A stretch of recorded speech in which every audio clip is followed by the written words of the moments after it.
Welcome to Footballer XP, the 95th best football channel on YouTube. The FIFA World Cup, which is the most viewed sporting event in history. In the world. In the history of the world. It's every professional footballer's dream to play in the FIFA World Cup finals at least once in their lifetime. But unfortunately, the World Cup finals only consist of 32 national teams, of which each team can only carry a 23-man squad. So yes, for most football players, this big dream doesn't really ever turn into a reality. But just because only a few people ever make their dreams actually come true, never means that you can't be one of those few people. Always remember that.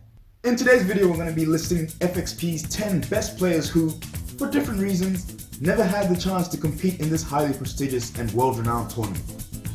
But before we do that, if you're new to this channel, do make sure to subscribe and hit that notification bell so you get notified every time we release a new video. This channel offers a variety of content, including football tutorials, challenges, and videos like this one. So if you want tips on how to improve your football skills, or even just want entertaining football content, you've come to the right place. Right at the top of the list, we have Sami Hyypiä, who could probably be considered Finland's best player in history. At the peak of his career, he played for Liverpool FC and was considered an integral part of the team's defense force. His time in Liverpool brought great success as he was part of Liverpool's defenses that won 2 FA Cups, a Champions League, and a UEFA Cup. Pretty impressive achievement for one player. However, playing for Liverpool was a completely different experience than playing for Finland in terms of success. He didn't see nearly the same level of success on the international front, despite having played 105 matches for his country. Next, in 9th place, we have Bill Foulkes. Bill Foulkes was a legendary and loyal Manchester United player, having only played for Manchester United through his entire senior career. He never made a World Cup appearance due to all the competition he had in his position at the time, the likes of Bobby Moore as contenders. At least he had a decorated career at club level, having won a European Cup, 4 league titles, and 1 FA Cup. Ian Rush. The irony is that Ian Rush was actually quick at everything, except qualifying for the World Cup. He is currently Wales' record goal scorer, having scored 28 goals for his country throughout his career. Many people know him as one of Liverpool's greatest strikers in history. And it's quite funny how there are many Liverpool players on this list of greatest players who never qualified to the World Cup. And to this day, Ian Rush remains one of the many prolific Welsh players who are unfortunately never able to make an appearance in the game's biggest tournament. Matthew Le Tissier. Matthew Le Tissier was a player known particularly for his exceptional skill. Unfortunately, he was at the peak of his career at a time when he had the likes of Paul Gascoigne, Chris Waddle, and many other talented attacking midfielders to compete with. He never really had a chance with the English national team. Or maybe it was the French in his name, or the fact that he played for Southampton and not one of the top tier teams in his time that denied him entry into the national squad. We will never really know the true answer, but the fact that a player of his caliber never had a single World Cup appearance says a lot about how competitive this sport really is. Matthew Le Tissier only made 8 appearances for the national team, though he might have had a chance to appear in the World Cup if the squad had qualified in 1994, but they didn't, so that's unfortunate. Abedi Ayew, a great Ghanaian footballer who rose to fame during his time at Marseille in the early 90s. With Marseille, he went on to win 1 European trophy and 3 league titles. He was also voted African Player of the Year 3 times. Ayew is one of Africa's greatest footballing legends, but the only trophy he won with his international team was the 1982 African Cup of Nations trophy. This emphasizes how every successful team needs to consist of a solid spine, made up of a defender, midfielder, and attacker of similar quality. Eric Cantona, a legend of Manchester United and the France national team. Although Cantona was a prolific striker in his time, he did have a weakness that affected his career: his short temper. It kept him out of the French team for a long time and thus reduced his chances of ever being included in the French national squad. In 1987, Cantona received a heavy fine for punching his team's goalkeeper, Bruno Martini, resulting in Martini getting a black eye. In 1988, while playing for Auxerre, he was suspended from football for a period of 3 months for a dangerous tackle on a Nantes player, Michel de Zaccaria. Later on, he moved to Marseille, where he was banned from the French national team for a year for calling the coach, Henri Michel, a bag of... Cantona really was always good enough to make a World Cup appearance. He just lacked the most important aspect of the game: discipline. His temperament proved to be a self-sabotage. Ryan Giggs. Ryan Giggs is one of the greatest players to have ever played for Manchester United and the Welsh national team. During his highly decorated career with Manchester United, he amassed many credible awards. Unfortunately, he was never really gifted with exceptional surrounding talent on the international stage. Having made 64 appearances and 12 goals for the Welsh national team, he was never able to carry the team to the World Cup. However, it's not all doom and gloom for him, as he is the current coach of the Welsh national team.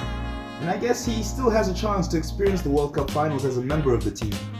Only this time, it will have to be from the dugout. Sorry, Giggsy. George Weah. George Weah is arguably the greatest African player to ever play the game, having won the FIFA Player of the Year once, as well as many other individual chants on the international stage though, as he played for a country that is still yet to reach its first World Cup. But he achieved extreme success in his life afterwards, as he is the current president of Liberia.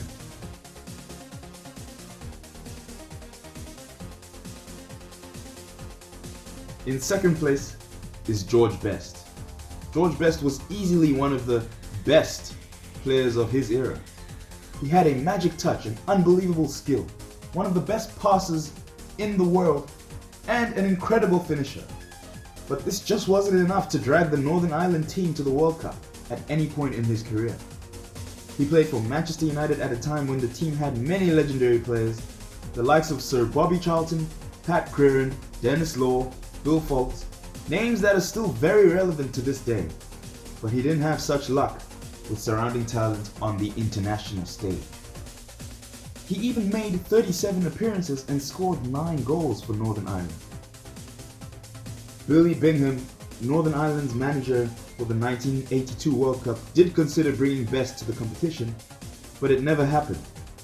When asked by reporter William Howie what the story was behind Billy Bingham asking him to play in the 1982 World Cup finals, Best had this to say: "I was really fit at the time, playing weekly for an American team while also playing racquetball for up to 3 hours a day. The problem was my American team were really awful. And Billy Bingham came to watch me in a tour game at Hibs, and we got slaughtered. He was under a bit of pressure to pick me, and I suppose he could justify leaving me out, as what he had seen wasn't very impressive. I wouldn't have expected to play every game, but I wished he had just taken me as a member of the squad and thrown me on for 15 minutes, only so I could have said I played in the World Cup." Oof, that's a painful memory to hold. So close, yet so far. And in first place, we have Alfredo Di Stefano. Alfredo Di Stefano was mentioned as the best player ever by Pelé, the Brazilian Pelé. He played for Real Madrid from 1953 to 1964, where he made 282 appearances and scored a total of 216 goals. That is almost a goal a game. One of the best goal-to-match ratios the club has ever seen. Obviously nowhere near the GOAT Cristiano Ronaldo, who scored 451 goals in 438 appearances for Real Madrid. But is Ronaldo really human? I highly doubt that. Stefano was the star player for Real Madrid and also appeared in international competitions for 3 different teams: Spain, Colombia, and Argentina. Yet he still never managed to appear in the World Cup finals. Argentina did not participate in the 1950 World Cup, and he was deemed ineligible for the 1954 World Cup after having played for both Argentina and Colombia. After acquiring Spanish citizenship, he played in a few qualifying matches but the team failed to qualify for the 1958 World Cup. When Spain eventually did qualify in 1962, Di Stefano was unable to participate because of injury. So unfortunate. But there you have it, guys. Our Footballer XP list of who I feel are the best players who never appeared in the World Cup. This list is opinion based, but please do comment letting me know who you think should be on this list, who isn't already, and let me know why you would place them in your top 10. Or even comment your entire top 10 list of players who never have appeared in the World Cup. I'd love to hear your opinion. If you're new to this channel, do not forget to leave a like and subscribe for more content like this. Hit that notification bell so you do actually get notified whenever we release a new video. Check out some of our other videos where we do football tutorials and challenges and a lot of other football content. But thanks for watching, and we'll see you next time on Footballer XP, the 95th best football channel on YouTube.